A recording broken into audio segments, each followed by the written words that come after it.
Guru Mass as a bapo, and no mass will no school. So also mass and morning mass and evening mass. We do mass. Okay, Primary science. primary science. Okay, yeah, science in the primary science home mass. How many now? He had to run. You can't over here now. Okay.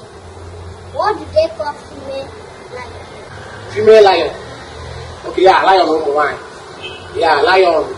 Like I'm like Jesus. Lion number one. I like you. Lion one. Okay, lion one. Here come Malayon or Mooney lion. Yeah, when I'm married. That way, she lion. She lion. Chicken. Even I don't know who work with he goats.